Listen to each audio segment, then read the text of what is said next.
একটি ছোট শব্দ, আস্তাগফিরুল্লাহ। কিন্তু এই ছোট শব্দের ভিতরে লুকিয়ে আছে আপনার ভাঙা জীবনকে জোড়া লাগানোর শক্তি, আপনার বন্ধ দরজাগুলো খুলে দেওয়ার চাবি, আপনার না পাওয়া দোয়াগুলোর জবাব। আল্লাহ বলেন, তোমরা তোমাদের রবের কাছে ক্ষমা প্রার্থনা করো, নিশ্চয়ই তিনি পরম ক্ষমাশীল। সূরা নূহ। নবী নূহ আলাইহিস সালাম 950 বছর ইসলামের দাওয়াত দিয়েছেন। তারপরেও ইস্তেগফারের মাধ্যমে আল্লাহর কাছে সাহায্য চেয়েছেন। আমাদের প্রিয় নবী হযরত মুহাম্মদ সাল্লাল্লাহু আলাইহি ওয়াসাল্লাম দিনে 70 বারের অধিক ইস্তেগফার করতেন, যেখানে তার সব গুনাহ মাফ করা হয়েছিল। ইমাম হাসান বসরি রাদিয়াল্লাহু বলতেন, বৃষ্টির অভাব হলে, রিজিক কমে গেলে, দুঃখ এলে তোমরা বেশি বেশি করে ইস্তেগফার করো, কারণ ইস্তেগফার হলো আল্লাহর রহমতের দরজা খোলার চাবি। এই ক্ষুদ্র ইস্তেগফার এতটা শক্তিশালী, এই ইস্তেগফার করলে আল্লাহ গুনাহ মাফ করেন। আল্লাহ তাআলা তার সেই বান্দার হৃদয় শান্ত করেন, তার রিজিক বৃদ্ধি করেন, তার জীবন সহজ করেন এবং তার দোয়া কবুল করে নেন। আপনার কোন ইচ্ছা, আপনার কোন চাওয়া, যেটা ইস্তেগফার সমাধান দিতে পারবে না?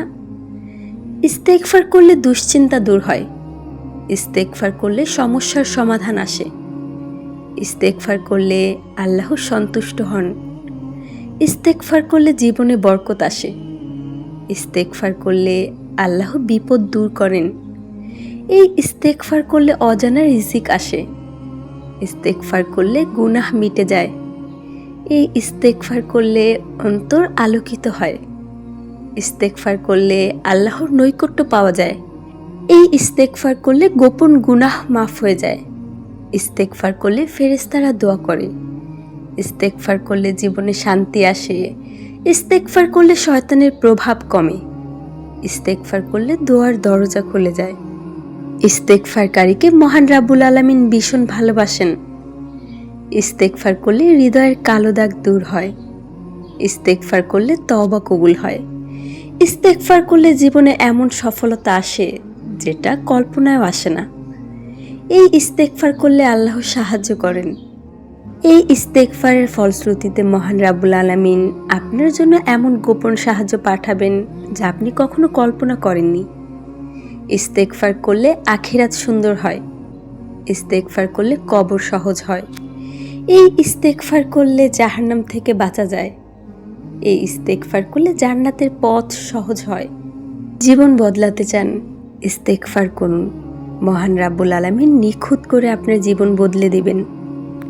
এক ব্যক্তি প্রিয় নবী হযরত মুহাম্মদ সাল্লাল্লাহু আলাইহি ওয়াসাল্লামের কাছে এসে বললেন, হে আল্লাহর রাসূল, আমার জীবন বড়ই কঠিন।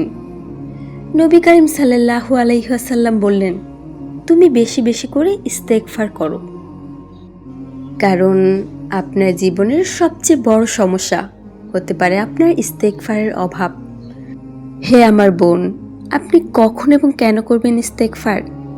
যখন দেখবেন আপনার জীবন দুর্বিষহ হয়ে গিয়েছে, আপনি জীবনের দিক খুঁজে পাচ্ছেন না, তখন সব কিছু ফেলে দিয়ে আপনি ইস্তেগফারের সাথে আঠার মতো লেগে যাবেন। তারপর আপনি ধীরে ধীরে দেখতে পাবেন মহান রাব্বুল আলামিনের পরিকল্পনা কতটা নিখুঁত। আস্তাগফিরুল্লাহ, এই শব্দটা আপনার জীবনের সাথে আঠার মতো লেগে থাকুক।